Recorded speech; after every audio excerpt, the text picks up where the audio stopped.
Hello and welcome to Cycling Insights, your cycling podcast brought to you by L'Etape Australia by Tour de France. Before we start, don't forget you can subscribe to the podcast on iTunes, Spotify, or on your favourite podcast platform. Give us a follow and leave us a review. Let's dive into today's show.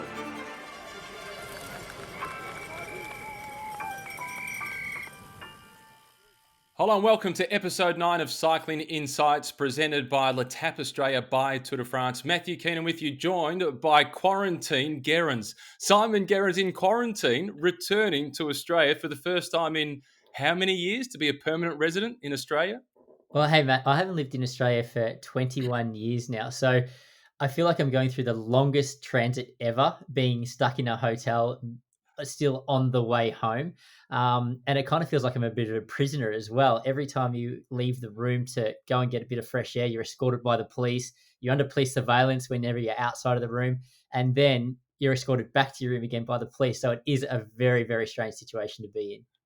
When I've flown home in the past and you've made the long journey, 24 hours in the plane, and then you get to the baggage carousel and you have to wait, that feels like an eternity. And you think, I'm almost there. I will never complain about that moment again, ever. Neither will I. And even that process, just getting our bags, going through customs, then going through the police checks and being escorted to the hotel was about 4 hour process. So we landed at around 10 o'clock at night. We never got to our hotel until around 2 a.m. So you all had very little sleep over the course of basically 24 hours of traveling with 3 kids, including one toddler. It was definitely testing the resilience. That is a grand tour of travel. On that topic, today we've got plenty to cover. In a moment, we'll talk about what's been happening at the Giro d'Italia, also the Vuelta a España. I caught up recently with Luke Roberts, one of the sports directors at the Sunweb team, who did an amazing job at the Giro d'Italia with Jai Hindley finishing in second position. Have a chat with Amanda Spratt as well about the drama at the end of her season after the nasty crash that she had in the Giro Rosa. A few training tips, the L'Etape Australia, the virtual L'Etape Australia, a chance for everybody to actually ride the course. It's broken up into 3 segments. And then we've got some rapid fire questions for you and I to get stuck into. But first up, the Giro d'Italia and Ineos. What a bounce back from 2 weeks ago when Geraint Thomas crashed out of the race effectively. His hopes were dashed on stage 2 to then win the race with Tao Geoghegan. And pretty much at the same time, over in Spain, Richard Carapaz take the leader's jersey there. From what looked like potentially being a really disappointing season against their normal standards, they could still win 2 of the Grand Tours this year. Well, I think it just goes to show the depth in the Ineos squad. The fact that they had a strong team at the Tour de France, which really underperformed, but to turn around and be so successful in Giro d'Italia without their key rider is simply amazing. And it's so good to see the young riders in that team really step up. Ghana winning a number of stages, and obviously Tao Geoghegan winning overall. Have you had anything to do with Tao Geoghegan? So I met Tao Geoghegan probably the first year he turned professional. I think I chatted to him for the first time in Vuelta Catalunya. And he was just a really nice, well-rounded kid. And he was just in awe of his surroundings at that point in time. So I chatted with him a bit there and sort of always checked in with him and had a quick conversation whenever we were at the same race together. And then actually when I finished that racing, we actually crossed paths once or twice while I was living in London. And he's just a lovely young guy. And I was so thrilled to see him do well in the Giro.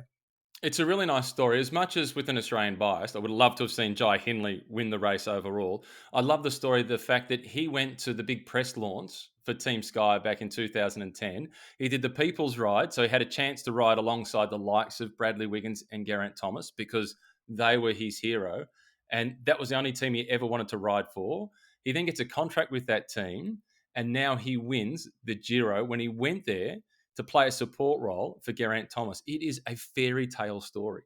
It certainly is. And actually, I was at that People's Ride as well because I was competing for Team Sky in their first couple of years. And Tao actually told me that story a few years later when he was professional. He said, "Oh, you remember that ride that you guys did in London? Well, I think I skipped school or something to come along to that ride as a 14-year-old." So it was really cool hearing that and just really see his childhood dream come to fruition in winning a Grand Tour. He was always earmarked as a big talent and a big climbing potential. I was a little bit concerned he was just potentially going to turn into a climbing domestique, but he's had the opportunity to shine and he's really stepped up. How does this change his career, a result like this? Because he can't now turn up to a Grand Tour and go under the radar like he did early on in this race and as he did at the Vuelta a España last year.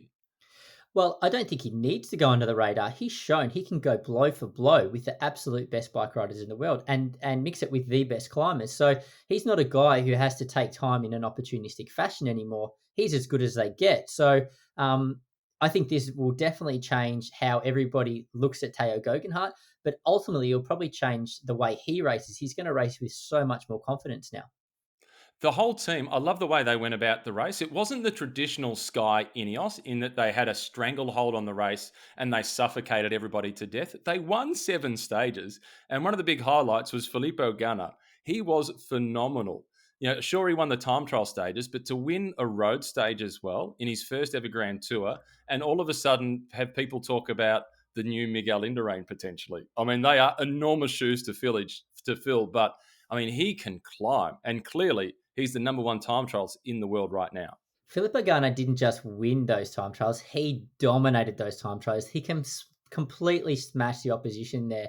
And like you said, then to win a stage in the mountains from a breakaway and escaping the likes of Thomas de Gent from a Yeah. breakaway really showed how complete he is as a bike rider. You can see he went really deep there, but hey, it was another stage win on his Pelmars. One of the guys that you know really well who shone in the final couple of key stages in the mountains was Rowan Dennis. And he's a guy who's had a really tough time the last couple of years, particularly under the public scrutiny. I thought that those 2 performances that he did in the high mountains, A, they were brilliant. Secondly, are they career changing for Rowan Dennis? Do they define the next phase of his career? Well, I think what those 2 stages did for Rowan Dennis, and he was sort of marked as the MVP of the Giro d'Italia when it came to those stages and really setting up Teo Guggenhardt to cement his overall victory. What they did is they demonstrated to everybody that Rowan Dennis has another feather in his cap. He can ride GC in a short stage race. He can win time trials. And now he can be one of the best domestiques in the mountains in the world. So I think that has really shown everybody that Rowan Dennis is a great team player when he chooses to be and when he is in an environment that he's happy with. A few years ago, I thought of him as potentially a challenger for Grand Tours for 3-week races. Can he be? Well, I think a rider who is challenging for the general classification in a Grand Tour has to be able to stay extremely level-headed and extremely focused for a long period of time. Rowan Dennis is an emotional guy. He really rides on a wave of highs and lows, and he really suffers with the lows. You can see that in his performances. So I think with that, taking that into consideration, he'll probably struggle to stay on an even plateau over 3 weeks. But what he shows us he can do when he's on, I don't think there's a stronger bike rider out there than Rowan Dennis. Cast your mind back to 2008 when you were riding the Giro d'Italia, and the race was dominated by Italians predominantly, but certainly riders from non-English speaking countries. And there was a moment on the stage where they went over the Stelvio, and the breakaway had just been caught, and there was a front group of 4. Tao Geoghegan was one of them. The other 3 riders were Rowan Dennis from South Australia. Then from WA, you had Jai Hindley, and also from WA, you had Ben O'Connor. Did you ever think you would see a day where you saw a front group of 4 with 3 Aussies out in front at the Giro d'Italia? Well, never would I have dreamt to see 3 Aussies in a group of 4 in probably the toughest mountain stage in the Giro d'Italia. But on top of that, there were 18 Australians on the start line of this year's Giro, which is amazing. That's nearly 10% of the peloton. Yeah, second most, just behind the Italians. It was absolutely phenomenal. Jai Hindley, 24 years of age, second at the Giro d'Italia. The second best performance now at the Giro d'Italia belongs to Cadel Evans. Normally, Cadel is always spoken about as the best performer at a Grand Tour. He's been surpassed by Jai Hindley. Cadel was third in 2013, an edition that was won by Vincenzo Nibali. This year, Jai finished in second position, 39 seconds off the win. That's career changing. Oh, that is definitely a career-changing moment for Jai Hindley. Now, I first came across Jai Hindley, I think it was in 2017 at the Jayco Herald Sun Tour, where he finished second on GC behind Damien Housen. And I was just really impressed by his approach that Sun Tour. He was very level-headed, very humble. There was an opportunity in that Sun Tour when Damien Housen actually had a mishap at a very unfortunate time when Chris Froome attacked. Jai followed and he didn't cooperate with Froome because he didn't think it was the right thing to do at that point in time because Damien Housen had a setback. So he sat on, he waited for Housen to come back, and ultimately, if he had worked with Chris Froome on that stage, he would have won a Sun Tour. So he was 21 years of age, in with a chance to win the biggest race of his career at that point, and he chose what he thought as ethics to wait for a guy who had a mechanical problem, had a mishap, to then race fairly at that age. That's right, at that age.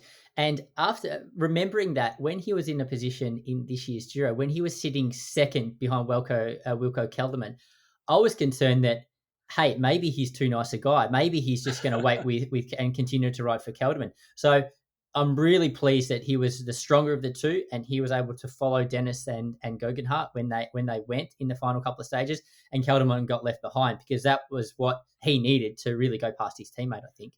And the good news is this year he did win the Jayco Herald Sun Tour and he put in an outstanding performance on one of your favourite climbs, Mount Buller. He was brilliant. Absolutely awesome. Another rider who snuck under the radar a little bit was Ben O'Connor. This is a guy who was out of contract. His team looks like it's going to fold at the end of the season, NTT.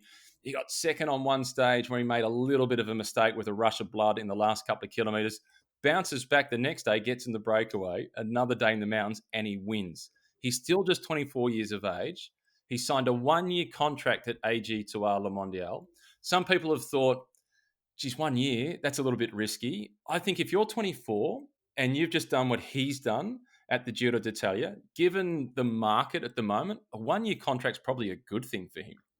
Well, you sign a 1-year contract if you think you're worth more than what the contract is, because you don't want to lock yourself into a long contract if you think you're basically being underpaid or undervalued. So it's great he's gone to AG2R. I think he's going to have a real opportunity to shine in the mountain stages in that team. That team has gone very, very focused on the classics and the one-day races with the signings of the likes of Bob Youngles, Greg Van Avermaet, for example. So he is going to have some freedom when it comes to the mountains and the Grand Tours.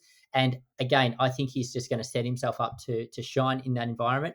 And if he doesn't renew with that team, with AG2R very early on, I think he'll be snapped up very quickly.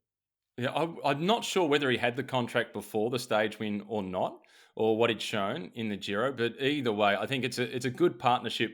The team wins, AG2R, and also Ben O'Connor wins, and he will get plenty of opportunities. And I think the sort of races that he can perform well in are the 1-week races in France, and even the slightly shorter ones than that. And he can win some of those smaller tours. Yeah, definitely. But what I think was most impressive about Ben O'Connor's performances is how consistent he was in the third week of the Giro. The fatigue you carry into the third week of a Grand Tour, it's really only the big engines and the really talented riders or riders with fantastic physiology that are able to perform consistently in the third week of the race. So just to demonstrate he's able to do that, I wouldn't really mount for it to be a Grand Tour GC contender in years to come. Well, a couple of years ago in this race, making his debut at the Giro d'Italia, he was in 11th place overall.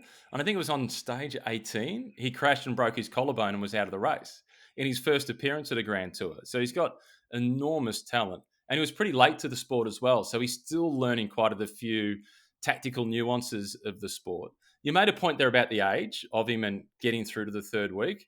It's been fascinating this year at the Tour and the Giro to see how young most of the stage winners have been.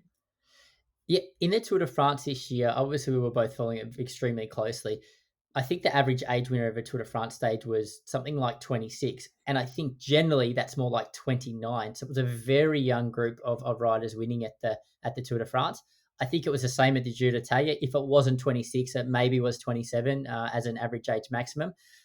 So a very young group of riders really dominating the Tour and the Giro. However, at the moment, we're smack in the middle of the Vuelta a España, and it's a different story altogether. Well, you look at the guys that have won there overnight as we record this on a Wednesday. It was Michael Woods, who's in his mid-30s. We've seen Primoz Roglic, he's in his early 30s. Alejandro Valverde was right in the mix overnight as well. He's 40 years of age. It is a completely different demographic. It's turning out to be the race for the grey jersey there.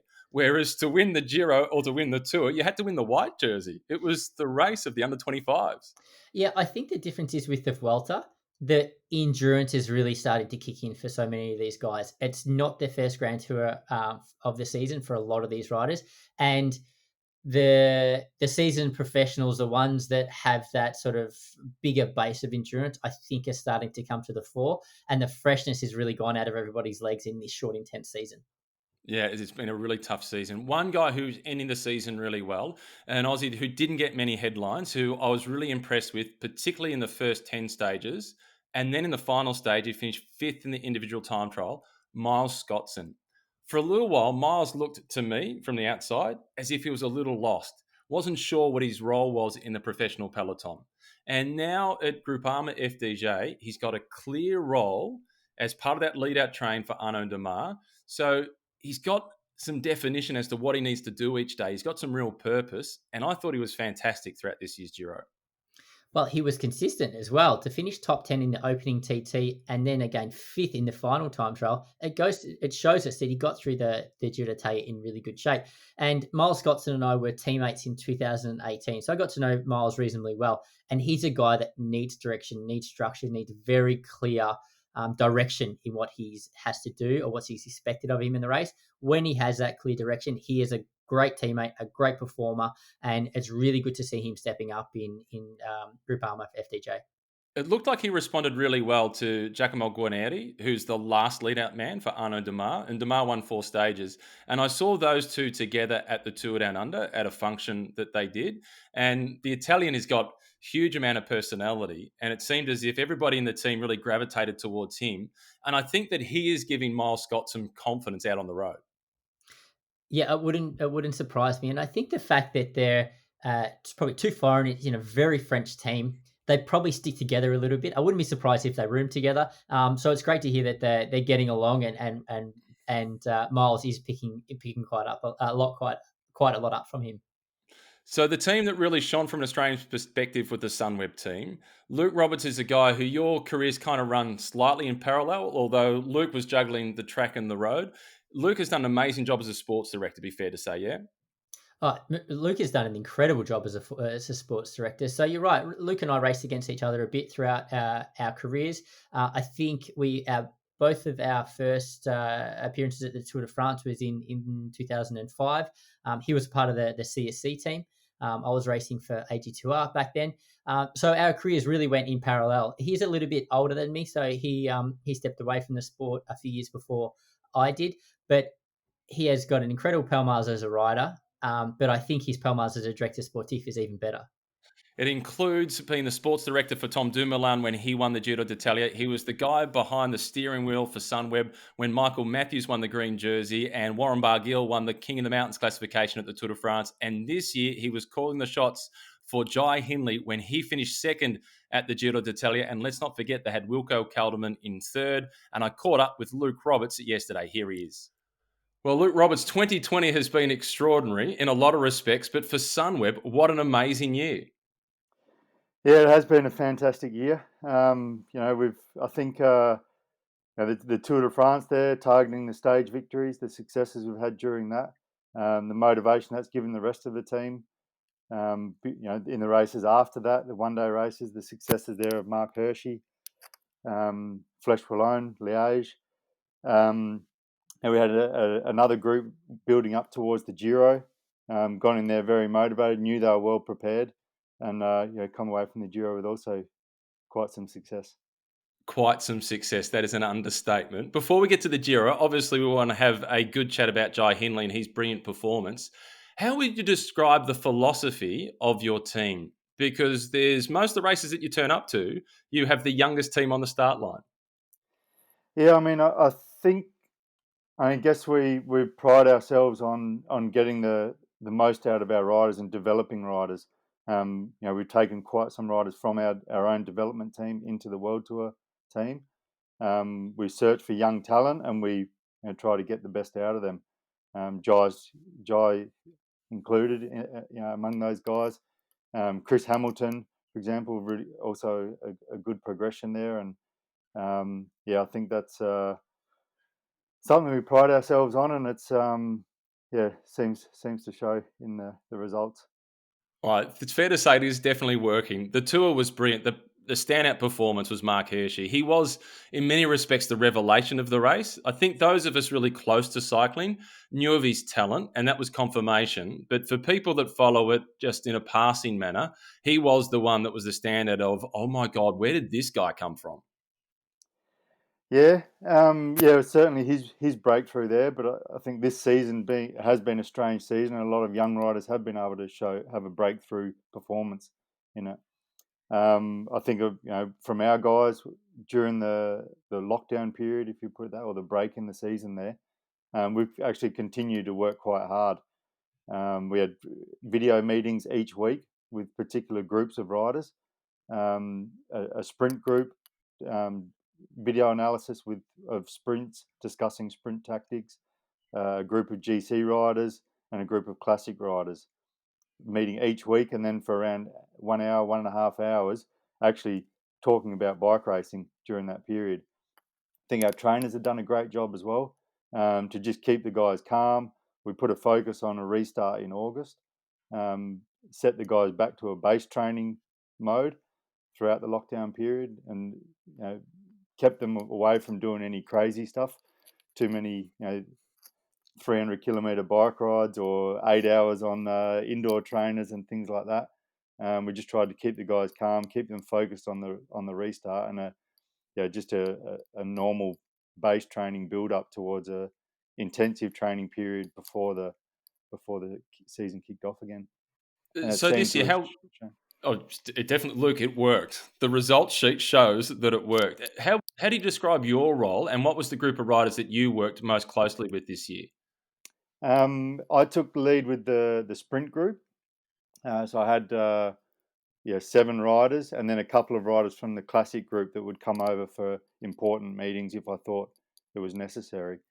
So I think it was 13 sessions we had, where as I said, we've done video analysis of sprints. We've looked at other teams' sprint tactics, our own lead outs, where it's gone well and where it's gone wrong. Really analysed it in depth, and then spoke about it. Had each rider also speaking up and giving their input, how they see it, how the coach would see it or the sport director sees it. And I think when those guys came to the tour, they could also put it together then, and show that they were thinking in one line, and could pull a pretty good lead out together on some of those stages. Well, then one of the results that you must be really proud of wasn't actually a win. It was a second place finish when Kees Bol got second to Wout van Aert. And it wasn't a case of you guys making any mistakes. That was the perfect lead out. It was just that Wout van Aert was being Wout van Aert. Yeah, exactly. I mean, the team's done a great race together, and sometimes you just beaten by a better rider. But I think the team can be really proud of what they did that day. It was pretty much to perfection. If we do a video analysis again, then we can put that one on there as the perfect lead out. But unfortunately, not the victory. But for sure they can be proud of what they've done there. So let's go to the Giro d'Italia and Jai Hindley. 24 years of age, the best result ever by an Australian. Leader's jersey going into the last day, ends up in second place overall. Take us into the car and your role with Jai in the lead up to the Giro d'Italia and throughout the Giro as well. Yeah, well, I've basically done the whole season with Jai, from Tour Down Under through UAE Tour, two high altitude training camps during the summer, Tour of Poland, Tirreno Adriatico, and then the Giro. Also Lombardia was in there as well. I could see a good progression. I mean, what Jai did there at the Herald Sun Tour showed the talent that he had. That he was making good progression.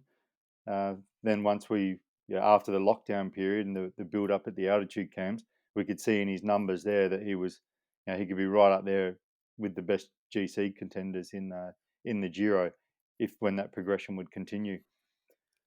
So we just basically kept the eyes on the prize, kept his focus on that. We wanted to give him the experience of riding for a GC over 3 weeks. We told him beforehand he would have shared leadership then. And we just try to, basically no expectation on it. It's just to see how it goes and give him that experience of riding for GC over 3 weeks. At that moment, we probably didn't expect he'd be riding into Milan in the pink jersey, but yeah, I mean, full credit to him. He does everything right. He doesn't question things, doesn't doubt things, doesn't doubt himself, and then you can see the result of that in the end. From a team perspective, was one of the toughest calls the stage on the Stelvio when you had Wilco Kelderman still in the leader's jersey and Ineos were putting the pressure on Rowan Dennis doing an amazing job for Teo Gegenhardt, and you had to make the call, okay, Jai, you stick with them. Wilco, look after yourself. Yeah, for sure. Yeah, I mean, that was a scenario I could see or we thought may happen. We spoke about different or various scenarios, what may happen on that stage. Of course, we had to try to gap Almeida to get Wilco at least the opportunity to ride into the pink jersey. But of course, there's also other competitors in the race, and we spoke for days about what else may happen, that we shouldn't have our focus only on Almeida because then someone else will come along. So we could see that coming. We did speak about it, and we knew that was a possible scenario, and we made the decision that's how we would react on it. With basically as it happened, then there was no panic. We knew what the call would be, and Jai just needed to stay there with Teo. The difference to drop him back in the valley there, the few seconds he might have been able to help Wilco with, I think in the end, or obviously in the end, then it showed on Sestriere. Again, a remarkable performance from Rowan Dennis. We basically would have been left with second place already on Saturday, and not in contention for the win anymore. So what's it like then in the hotel afterwards when Wilco has been left to fend for himself and you've given Jai the green light? Is there any tension? Do you have to have that conversation again after the stage with Wilco and talk him through it? Yeah, I mean, obviously it can be a bit of a sort of bittersweet feeling. The stage win for Jai was, fantastic. But we were in a position we'd ridden so well throughout the race, and then of course the expectations start to rise, and we're in a position where we wanted it all. We wanted to not only win, we wanted to actually secure the win already there. But it's a bike race, and there's other strong competitors, and after the race, we got the guys together, spoke to them about the whole situation. Of course, there's the conversations with Jai and Wilco regarding the tactics on final climbs. They weren't always together with the other guys, so it was also good to have a meeting with them and just make it clear. This was the plan we had. This is basically unfolded in a scenario we were prepared for, and it's kept us in contention for the overall win.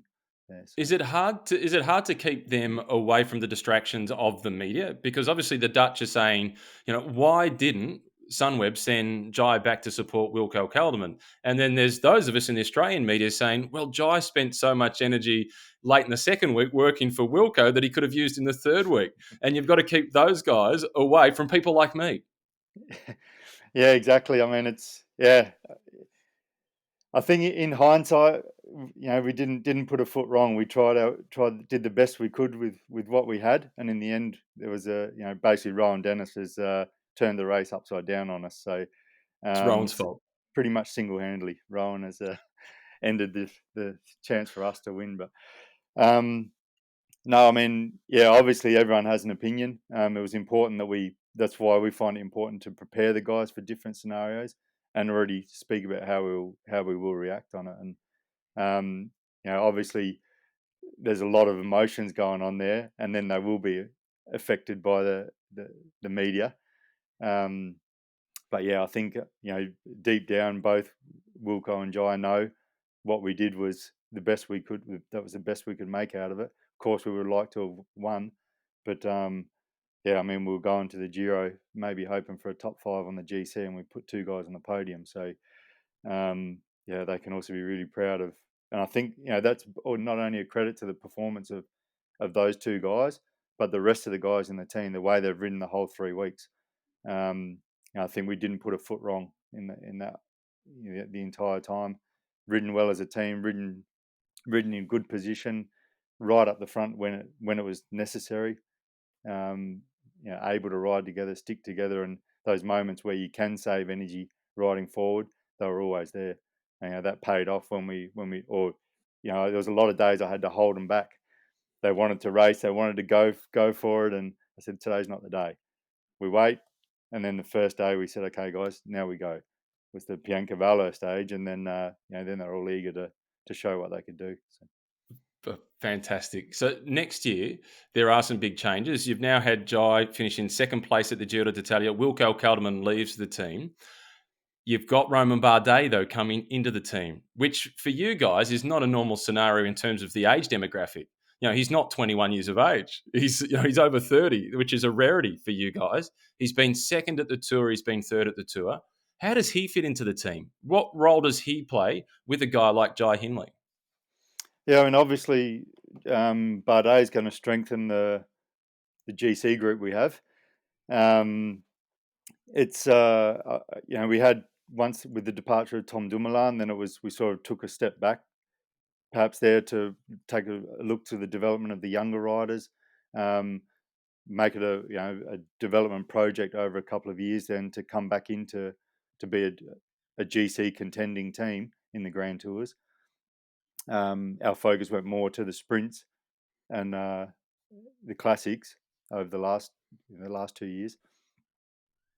Bardet, I think he's maybe not a young developing talent that we a guy would normally be sort of target, but we definitely see potential there to develop. So that's, I think, the biggest factor in it. That he's obviously a really talented bike rider, talented climber, and we see room for improvement. And if there's during the talks with him, it's also important to see what type of character is he. Will he fit in the philosophy we have? Because it's important that a rider is cooperative with the people that are trying to get the best out of them. And if we see a rider that's stubborn or difficult to work with in that aspect, then it's difficult to work with inside the philosophy we have, and hard to develop them or to try to get the best out of them with the knowledge that we have. I've had some small insights into him through working with his sister at ASO. I think he's going to fit in just fine. In fact, I'm really confident that he will. And after he sadly crashed out of the Tour this year, I made a couple of comments throughout the commentary, particularly when you guys were performing well, that he'd be at home recovering, pretty pleased with the decision that he's made. So now I'm going to flip it on you. When you watched him at the Tour of Flanders and the way he raced there, a course that doesn't really suit him, what was your reaction? I mean, it's impressive to see that. Often with the pure climbers or GC contenders, it can be maybe a weakness or something. The bike handling skills or ability to ride in a peloton, fight for position. The GC contenders that can do that have a big advantage. And to see a Tour de France contender line up at the Tour of Flanders and mix it with the best there's not many guys that can do that. So quite impressive to see, and it gives you a lot of confidence that you don't need to wait for the mountains to make a difference in a Grand Tour. So it was interesting to see for sure. So 2020 hasn't quite finished yet. We're almost there. Planning, I assume, gets underway pretty soon for 2021. What's it look like for Jai Hindley? Yeah, at the moment I can't say much about that.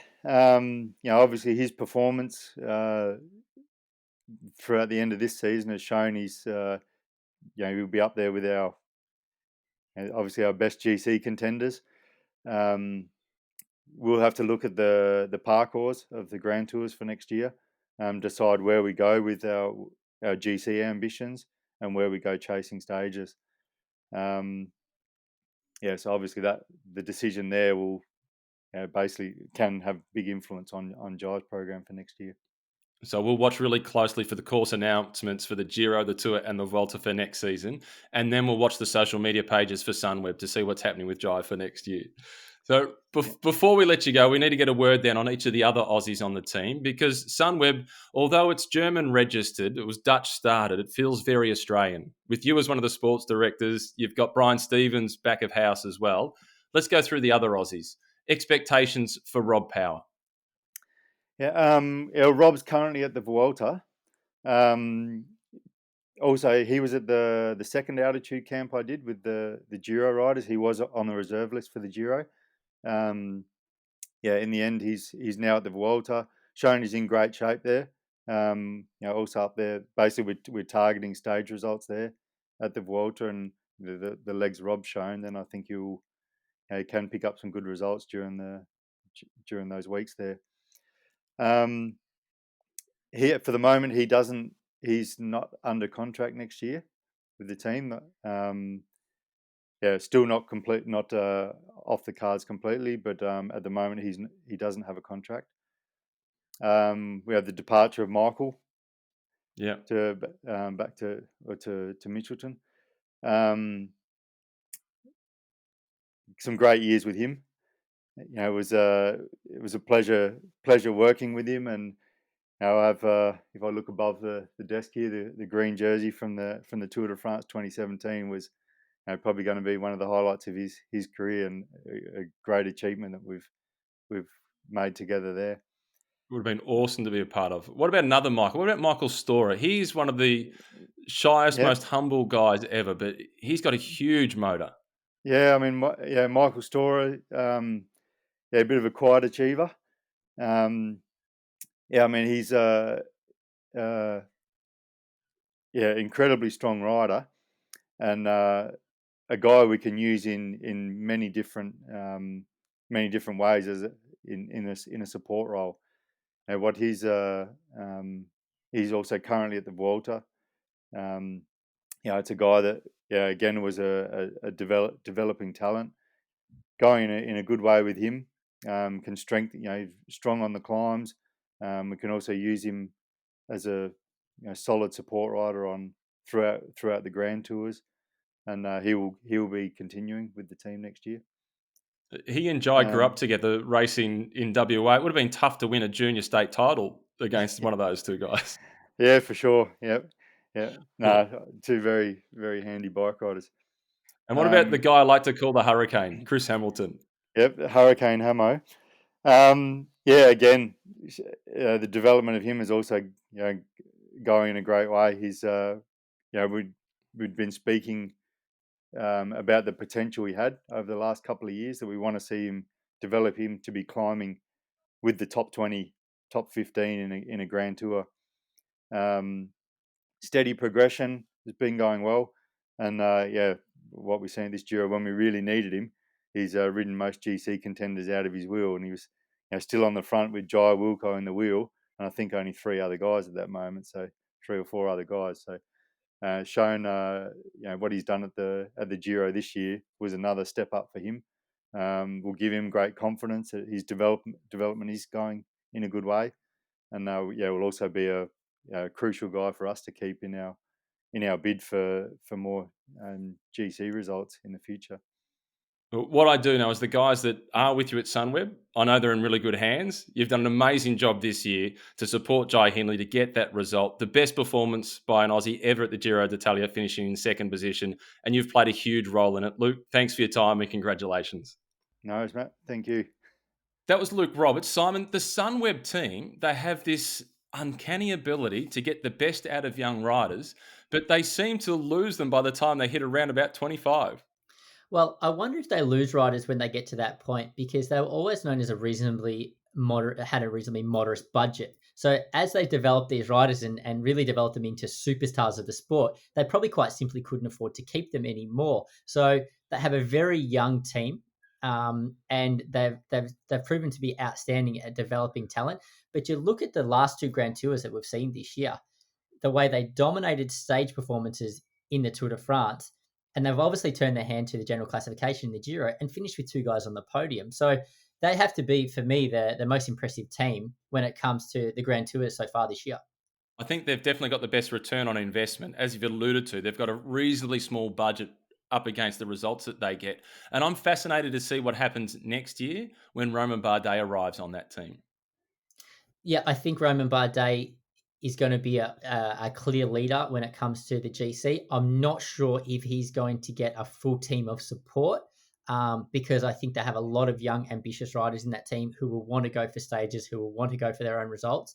But Romain Bardet is a rider who's fairly self-sufficient, so I think he will do quite well in that environment. Yeah, as I discussed with Luke, it was really impressive to see Romain Bardet ride the Tour of Flanders this year for the first time, and he had no problem with the technicality of that race. That's impressive for a pure climber. Well, he's not a pure climber. No, He's more than that. I'm going to correct you there. He's a guy Okay. we've seen him complete really well in Strade Bianche. Like he was He's on the podiumed podium. there. We see him doing cyclocross races in the winter, and now we see him racing the Flemish Classics as well. So he's a very complete rider. There's no way I'd say Romain Bardet was a pure climber. I'm going to update my database. Simon Gerrans says Romain Bardet is not a complete climber. I stand corrected. He is entertaining to watch. Another one who is entertaining to watch is our very own Amanda Spratt. She's an ambassador for L'Etape Australia by Tour de France. She's had a tough end of the season, and I caught up with her recently. Here she is, Amanda Spratt. Well, Amanda Spratt, you've recently made your return to racing. Now you're into your off-season, but let's take us back to the crash at the Giro Rosa. And it was a horrible crash, and we were concerned about you because you were out of action for a long time. What happened?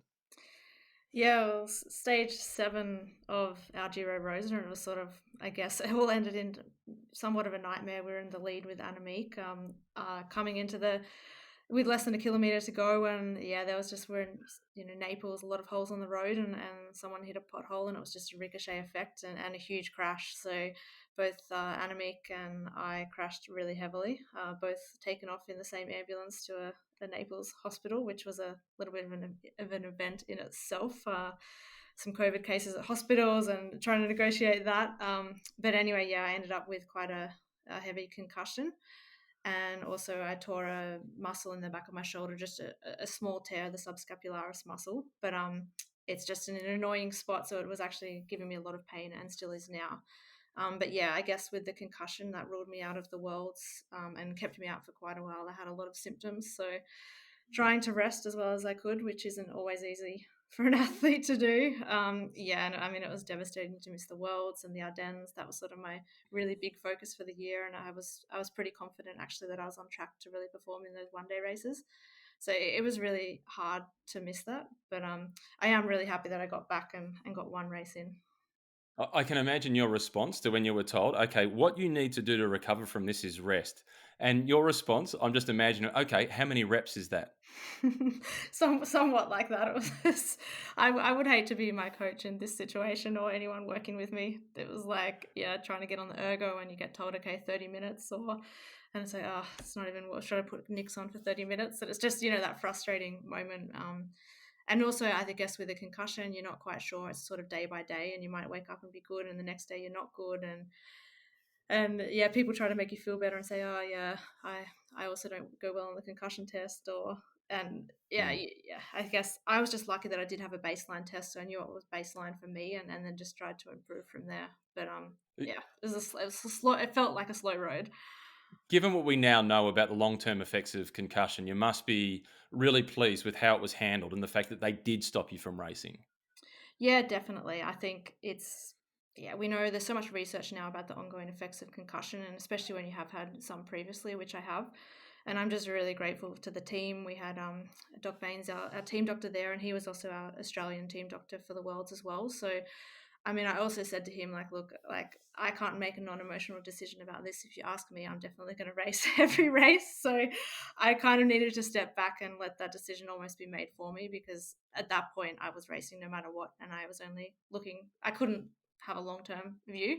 So it was really, really helpful. And also, yeah, I've been in touch with the doctor most days since I crashed. So just really grateful to have that support and confident I can come back really strong.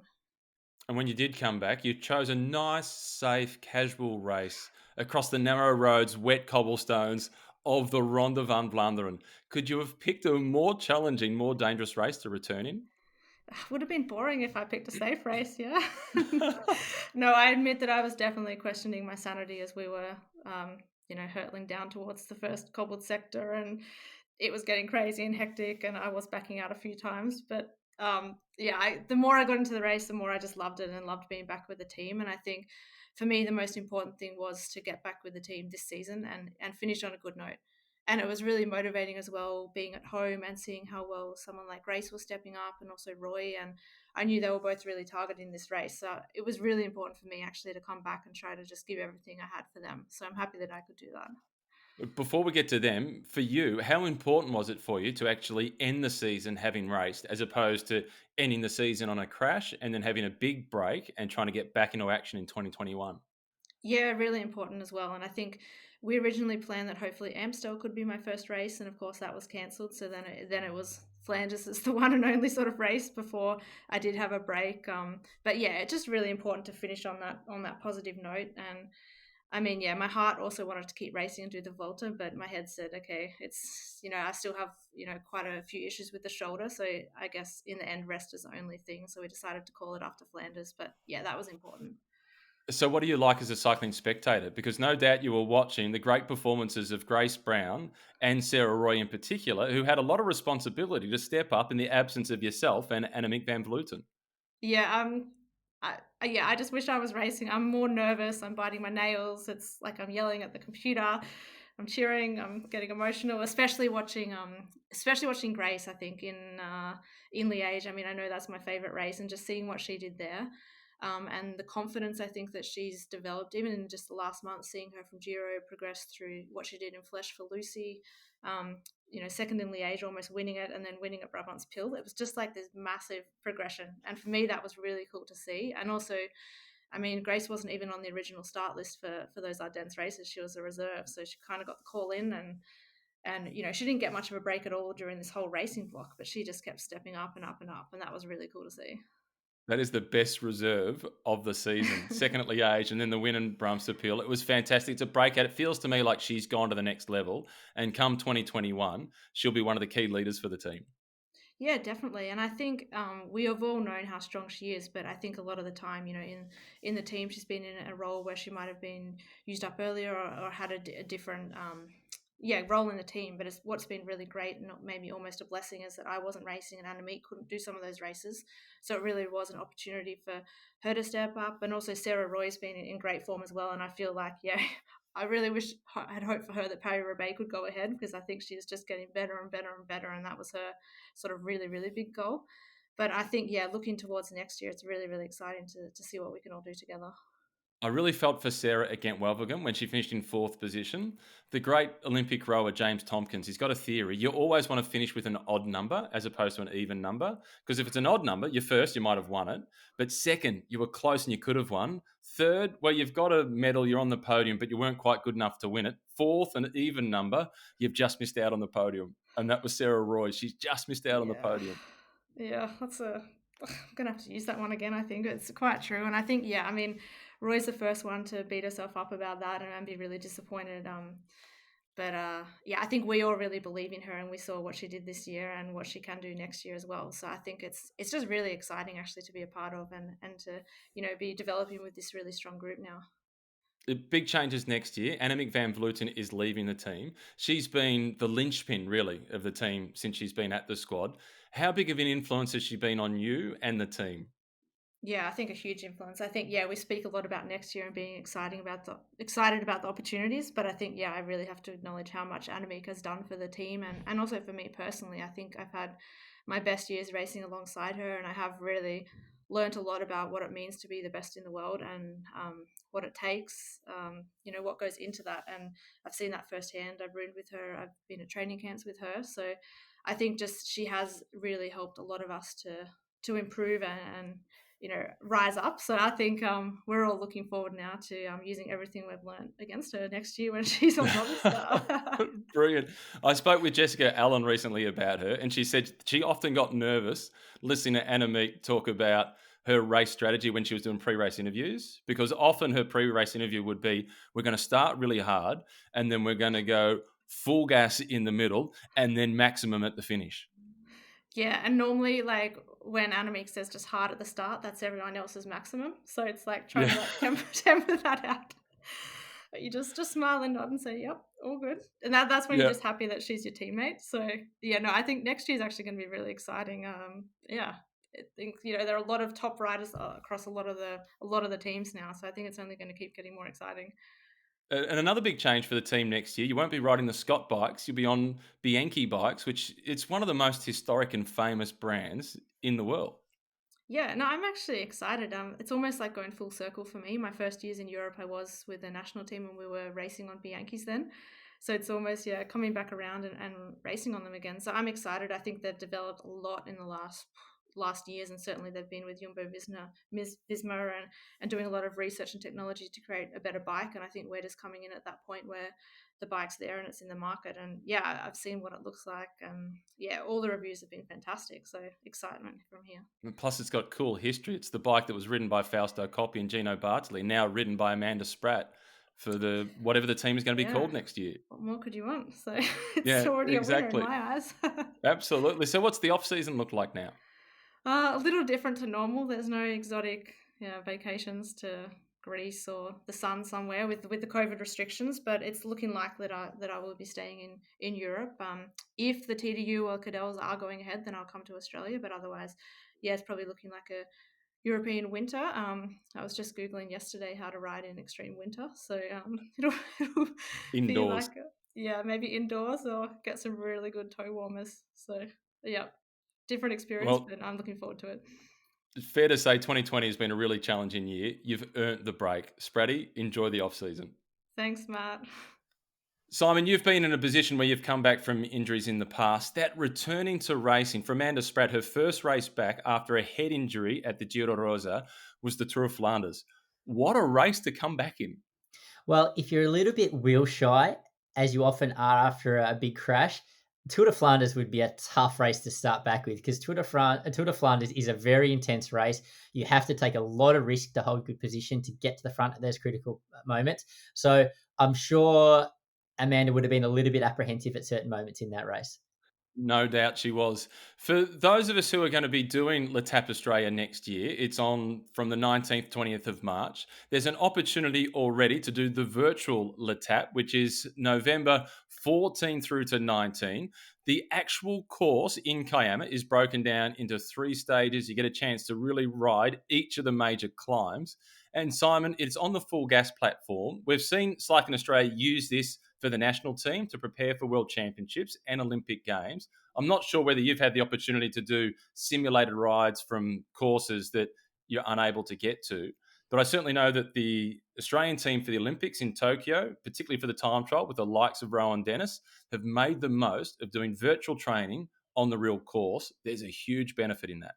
There are massive benefits for riding the course in a virtual environment, just to get familiar with the surroundings, to get your marker points. Say, for example, if there's a critical corner on a course that might be a sharp corner or leading into a climb or something like that, and you're familiar with the buildings around you, so know when to get to the front, ready for that critical point in the race. To to become familiar with that in a virtual environment is a massive asset come race day.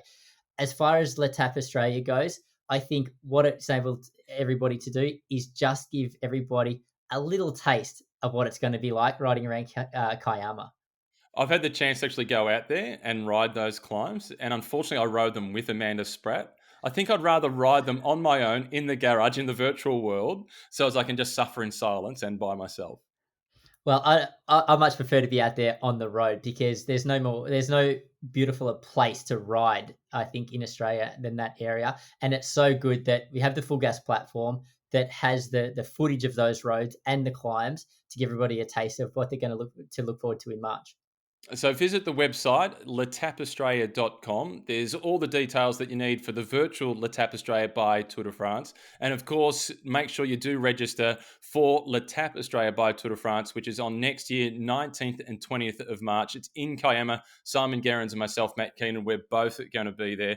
I'm looking forward to doing as much of the ride as I possibly can, but I'll also be on the microphone as well, encouraging everybody as they make their way out for the start of the event, and also importantly when they make their way back into the finish, where there'll be a fantastic atmosphere at the end of it. Simon, some rapid fire questions for you and I. We're going to kick it off with mechanical or electronic shifting. Electronic. There's no question about that in my mind. Electronic shifting every day of the week. Did you ever hesitate though? Because when it first came out, I thought, I mean, how much better can it be? Because SDI levers were already so good. And as soon as I used it, by the time I'd made it about 5 kilometers out of my house, I was already sold on electronic shifting. Well, I remember when electronic shifting first came out, I thought one of the biggest pluses of electronic shifting is in a very, very, very cold conditions, when your hands are literally completely numb and you don't have the strength in your fingers anymore, electronic shifting, all you have to do is touch a lever to change gears. Back when you used to have mechanical shifting, I remember you'd take your left hand off the handlebars, move it across to pull on your right lever because you didn't have the strength left in your fingers when you wanted to change gears. So for me, it's electronic shifting every day of the week. You did that infamous Milan-San Remo in the snow, didn't you? I certainly did. Is that the coldest you've ever been on the bike? Oh, I've tried to erase that from my memory, Matt. There were a number of situations where I was extremely cold on my bike. That Milan-San Remo was definitely one of them. Paris-Nice was infamous for throwing out a really cold, wet stage at the peloton as well. So yeah, there are a number of situations where I remember being so cold that literally you're sort of a trance, like you're like a robot. You're not feeling anything. All you're doing is turning your legs. Yeah, I'm with you. Okay, next up, Next Greg up, LeMond or Laurent Fignon? wow, these guys are two out and out champions of this sport who probably had the most famous battle of all time. And what was it? The what Tour de France was it? 1989. 89 Tour de France. And it was spoken about a lot in this year's Tour de France because it was really coming down to the wire between two riders. But for me, I'd have to go with Le Monde. If you look at Fignon's Palmares, he had more wins. He won classics. However, when you see the 2-year gap in Greg LeMond's career, which was probably in the peak years of his career, he still won 30 odd races. He won 3 Tour de France's, and a world title. I have to go with Le World Monde. titles. 2 world titles. World titles. Yeah. So Yeah. for me, when I first came into the sport, it was in the late 80s and the early 90s. I rode my first race in 1990 and spent 88, 89 watching Channel 9's coverage of the tour on a Saturday afternoon. And it was actually a case, it wasn't Le Monde versus Fignon, it was good versus evil because it was the CBS coverage. And I remember John Tesh, when Greg LeMond rides the Tour de France, it blows an ill wind for the rest of the peloton. And then Greg LeMond has been doing a partnership with Deakin University, working with Carbon. And 2 years ago, he was in Melbourne and he was regularly going to Lupino's restaurant in Melbourne on Little Collins Street. And a mate of mine, Greggy, was having his 50th birthday. So the chef knows Greggy well. And LeMond had come in on a Monday and he said, come back on Thursday and I'll take care of your dinner. So we were going in Thursday for Greggy's 50th birthday to have dinner. And Greg LeMond walks in and he came down to the table and Greg LeMond had dinner with us for Greggy's 50th birthday. And Greg Saunders had Greg LeMond at his dinner table, who was his hero as a cyclist for his 50th birthday. And LeMond wanted to talk mainly about aeroplanes. Because one of the guys at the table with us was a pilot. That is so funny because Greggy Saunders, they're probably no bigger cycling tragic from Greg LeMond's era. So that is so good. What I also like about Greg LeMond, he was such a pioneer of the sport. Yeah. He was not afraid to implement new things. Obviously, the first one to use bar extensions in time trials. Yeah. And that's just common. Like from that point on, I think it was a massive direction change for the sport, let alone the fact that he was the first one to apparently, supposedly negotiate a serious contract for himself as well. Like he was the first rider to negotiate a big contract. Just an absolute pioneer. Yeah. And he took risks. He did stuff that didn't work because he also had the Scott drop-ins, the handlebars that came all the way in, and they looked cool, but they were no good. But they looked good. They did look good. My first encounter with Greg LeMond was actually in London a couple of years ago at the Ruler Classic. He was one of the speakers there at the event. I was as well. And I came across Greg, Phil Anderson, and Pippa York backstage. Oh, wow. Post my speech. So it was just so good to meet all those guys together talking about the sort of their racing days, the old times. Oh, that would have been awesome. Okay, this one's really easy, given that we're both from Victoria. I'm assuming you're going to have the same answer as me. NRL or AFL? AFL every day of the Yeah. week. And funnily enough, I'm in Brisbane at the moment. I'm on lockdown in Brisbane. Last weekend was the AFL Grand Final and the NRL Grand Final as well. Saturday was a little snippet of AFL. Sunday was NRL from first thing in the morning to the last thing at night on TV. You could not escape it. Yeah, it's amazing the way the country's divided between the NRL and the AFL. Okay, late dinner in Barcelona or brunch in Paris? I'm going to have to go for the Barcelona option. Barcelona for me is one of those cities that never sleeps. You could go out for dinner there at 2 o'clock in the morning and it's still absolutely bustling. There are so many people out and about, and it just has that real vibe about it. It's like it has an electricity to it, particularly at night. So Barcelona for me. How about you, Matt? Actually, I will shift the brunch in Paris and turn it into lunch in Paris and have it almost become dinner in Paris at the same time. Out on the streets, you pay a little bit extra sitting on the street, curbside. I had a lunch once in Paris with your mate, Pete Smith, and his parents. They came over when he was racing in France. It was a better lunch. It tasted better because his parents paid for the lunch. It's funny how the meal tastes better when somebody else is paying for it. And it was a fantastic lunch. And that sticks firmly in my memory. So I'm going with lunch in Paris. Okay. All And right. Last and the one. final question. Marco Pantani's 1998 Bianchi Mercantoni Uno or Tadej Pogacar's 2020 TDF Colnago? I've got to go for the Bianchi of Marco Pantani. It's historic. It is historic. And for me, as I was getting into the sport, Marco Pantani was dominating. So he's a guy that was always a bit of a god of cycling. So for me, I'd go for Marco Pantani. I think Tadej Pogacar, he is going to be a future god of the sport. But for me, he's still just a kid coming through. He's got a Tour de France on his Pelmars. But at this stage, I'm going to go with Pantani. Yeah, we're showing our age. We're both on board with Marco Pantani. And there's the story behind Marco Pantani. It's a tragic story. There's the highs and lows. He was an artist on a bike. But what a joy he was to race. Yeah, there's the shadowy past of Marco Pantani. But gee, when you didn't know about it and you're a young kid coming into the sport, he was an absolute joy to watch. Yeah, remember the old race footage of a guy like Pantani attacking in the drops in the mountains, just dancing away and dropping everybody else. Seemed to be at will. He was just an inspiration to watch. Yeah, he was. How many more days have you got to go in quarantine? Oh, they all blend into one another now. I have 3 days to go. Good days luck. Until we're out. All the best. Then you'll be back in Melbourne. You'll be able to settle eventually into the new family home, and then you'll be a father of 4. When? January. Just when life was maybe starting to settle down a little bit, we decided to make it a heck of a lot more complicated. Why keep it simple? Thanks for listening. Tell all your friends about it. Recommend us, and don't forget to follow us as well. Whatever it is, the podcast platform that you listen to, make a recommendation to your friends. You've been listening to Matt Keenan and Simon Gerrans on Cycling Insights presented by L'Etape Australia by Tour de France.